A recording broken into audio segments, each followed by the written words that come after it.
अस्सलामुअलैकुम, welcome to JICA everyday. आज हम बनाएंगे बहुत ही मज़ेदार दादी माँ स्टाइल कच्चे आम का अचार, जिसे आप किसी भी खाने के साथ ले सकते हैं। आप इसको साइड डिश के रूप में इसको सर्व कर सकते हैं और आप इसको जब खाएंगे तो आपको पता लगेगा कि ये खाने का स्वाद और ज़्यादा बढ़ा रहा है। हमने यहाँ पर 5 किलो कच्चे आम लिए हैं और इस तरह से उसको कट करवा लिया है, क्योंकि ये थोड़े हार्ड होते हैं। तो इसे हमने जहाँ से ख़रीदा था वहीं से उनके पास कटर होता है और इसे हमने कट करवा लिया था। अब हम इसे वॉश कर रहे हैं और इसके सीड्स इस तरह से बाहर करते जा रहे हैं।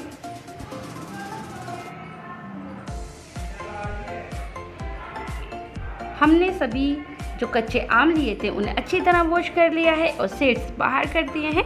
अब हम इसमें नमक लगाएंगे।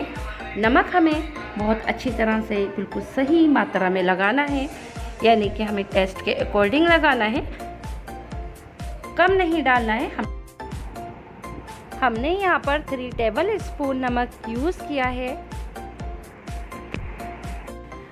अब हम इसे इस तरह से हिलाते हुए अच्छी तरह से मिक्स कर रहे हैं और इसे हम कवर कर देंगे 1 या 2 घंटे के लिए। जब हम कच्चे आम में नमक लगाएंगे तब हम देखेंगे 1 या 2 घंटे बाद ये थोड़ा सा वाटर छोड़ेंगे। उस वाटर को हमें स्टोर करके रखना है। अब हम कच्चे आम को 3 घंटे या 4 घंटे की धूप लगाएंगे और हमने इसे फैला दिया है धूप में। अगर आपके यहाँ पर धूप नहीं आती है तो आप इसे पंखे की हवा में भी सुखा सकते हैं। यहाँ पर हमने कुछ मसाले लिए हैं। 200 ग्राम साबुत धनिया, 200 ग्राम सौंफ, 3 टेबल स्पून कलौंजी, 3 टेबल स्पून मेथी दाना, 6 टेबल स्पून पिसी लाल मिर्च पाउडर, 6 टेबल स्पून हल्दी, नमक टेस्ट के अकॉर्डिंग। अब हम जो हमने मसाले लिए हैं उसे सबसे पहले रोस्ट करेंगे।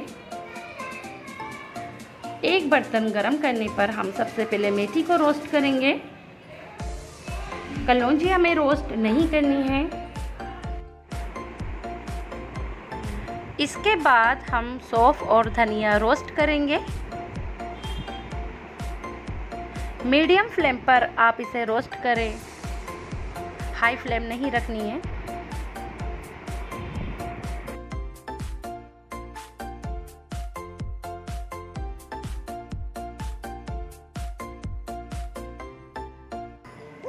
इसके बाद हमें इसे ग्राइंडर में पीस लेना है।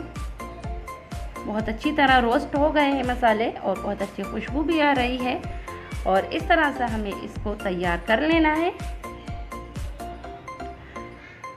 5 किलो कच्चे आम का अचार हम यहाँ पर बना रहे हैं। इसके लिए हमने ऑयल, मस्टर्ड ऑयल लिया है, यानी सरसों का तेल 1 किलो यूज़ करेंगे। अब हम एक बर्तन में सभी पिसे मसालों को डाल देंगे और कच्चे आम का जो अचार मज़ेदार हमें तैयार करना है उसका मसाला बनाना शुरू कर देंगे।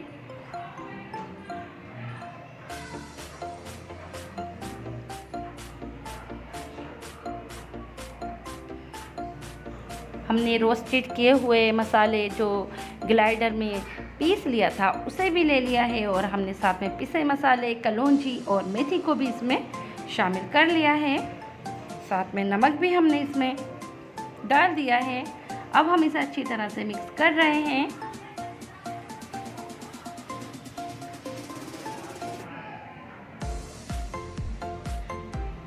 जब हम देखेंगे कि मसाले जो हैं वो बहुत अच्छी तरह से मिक्स हो गए हैं, तब हम इसमें जो हमारा कच्चे आम का जो पानी था जो हमने स्टोर करके रखा था, मैंने बताया था आपको कि वो जो हम कच्चे आम नमक लगा के रखते हैं तो वो पानी छोड़ते हैं, वही पानी हमें इसमें शामिल कर लेना है।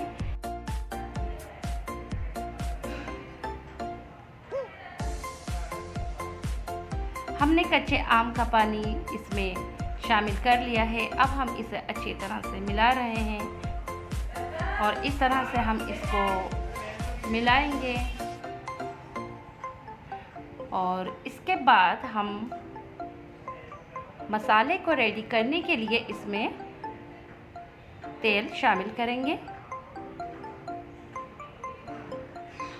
हमने जो तेल लिया था उसे हमने 1 किलो तेल को पका लिया है और उसे आप चाहें तो ठंडा करके भी डाल सकते हैं। अगर आप चाहें तो उसे कुछ देर रखने के बाद भी डाल सकते हैं।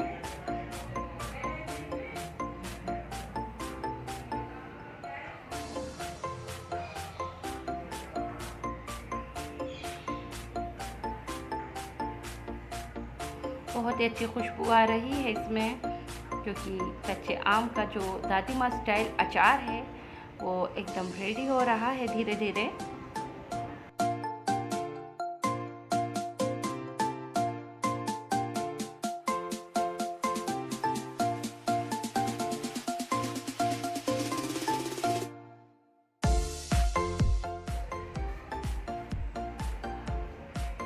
मसाला बहुत अच्छी तरह से मिक्स करना है आपको। अब हम इसमें जो हमने कच्चे आम सुखाए थे, यानी 3 या 4 घंटे उसे हमने धूप लगाई थी, अब हम इसमें सभी कच्चे आम शामिल कर देंगे और इसे चम्मच से लगातार चलाते रहेंगे ताकि जो कच्चे आम हैं वो अच्छी तरह से कोल्ड हो जाए। सारा मसाला जो हमने इसमें यूज़ किया है, वो अच्छी तरह से इस पर कोट होता चला जाए। इस तरह से हमें इसे मिक्स करना है।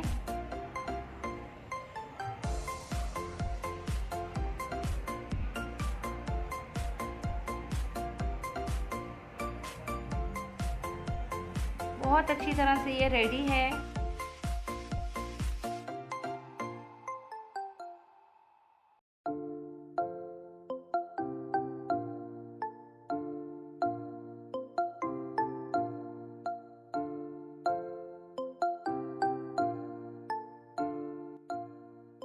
अब हम अचार को एक मर्तबान में करना शुरू कर देंगे। मैंने यहाँ पर चीनी मिट्टी का मर्तबान यूज़ किया है। आप किसी भी टाइप का मर्तबान यूज़ कर सकते हैं। आप चाहे तो कांच का भी ले सकते हैं, मगर आपको प्लास्टिक का मर्तबान नहीं लेना है।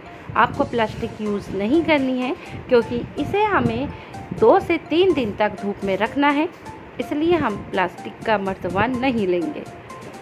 ओनली चीनी मिट्टी या आप कांच का ही मर्तबान लें।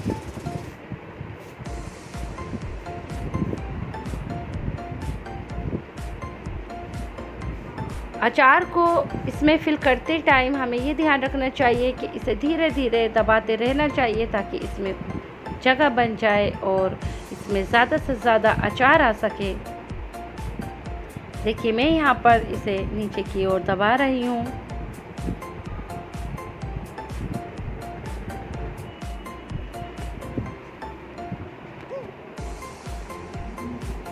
इसे इसमें फिल कर दिया है और बाकी बचा हुआ मसाला भी मैं इसमें फिल कर रही हूँ। आप देख रहे हैं मर्तबान ऊपर तक फिल हो चुका है, एकदम भर चुका है। इसे हम कच्ची केरी का अचार भी बोलते हैं, कच्ची आमी का अचार भी बोलते हैं और इसे हम कच्चे आम का अचार भी कहते हैं। आप जो चाहें इसे कहें। एकदम यम्मी है, एकदम टेस्टी है, लेकिन अभी हमें खाना नहीं है। सबसे पहले हमें इसे कवर कर देना है और इसे 3 दिन तक धूप में छोड़ देना है। इस तरह से हम सूती कपड़े से इसे कवर करेंगे और इसको बेंड कर देंगे। आप चाहें तो इसे 2 दिन के लिए भी रख सकते हैं। मैं यहाँ पर 3 दिन के लिए इसे धूप में छोड़ रही हूँ। मुझे यहाँ पर 3 दिन के लिए धूप में इसे रखना है और इसके बाद इसे देखना है कि ये तैयार है या नहीं। 3 दिन के बाद अब हम अचार को खोलेंगे और चेक करेंगे कि अचार जो है वो कहाँ तक टेंडर हुआ, कहाँ तक नरम हुआ।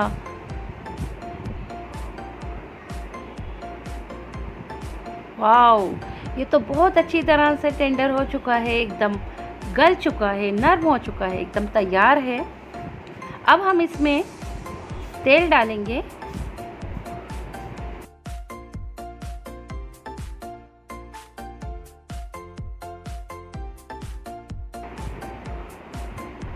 एक किलो तेल गर्म किया और फिर उसको ठंडा कर मैं अचार में डाल रही हूँ। हमने 1 किलो तेल जो यूज़ किया था उसमें हमने मसाला तैयार किया और उसके बाद हम 1 किलो तेल इसमें ऊपर से डालेंगे। मर्तबान को धीरे धीरे हम हिलाते रहेंगे ताकि तेल नीचे तले तक पहुंच जाए और इसमें अच्छी तरह से एकदम बढ़िया तरीके से मिक्स हो जाए।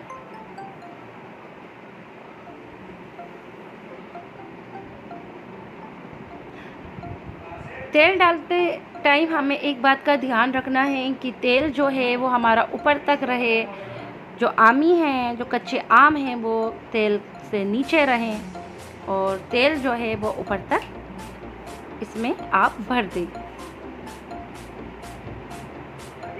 और तेल भरने के बाद फिर से हमें इसे 2 दिन के लिए धूप में रखना है और उसके बाद हमें इसे यूज़ करना है। 2 दिन के बाद मैंने देखा कि ये बिल्कुल रेडी है बनकर, एकदम मज़ेदार दादी माँ स्टाइल अचार, कच्चे आम का अचार बनकर तैयार है। आप इसे ज़रूर ट्राई करें, ज़रूर बनाएं इस सीज़न में और फिर आप देखेंगे कि ये अचार जब हम तैयार कर लेते हैं तो ये अचार हमारा 1-2 साल तक ख़राब नहीं होता है, एकदम सही रहता है क्योंकि हमने इसमें तेल पकाकर डाला है। तो आपको हमारी ये रेसिपी कैसी लगी हमें बताएं, लाइक करें और हमारे चैनल जायका एवरीडे को सब्सक्राइब करें। अल्लाह हाफिज़।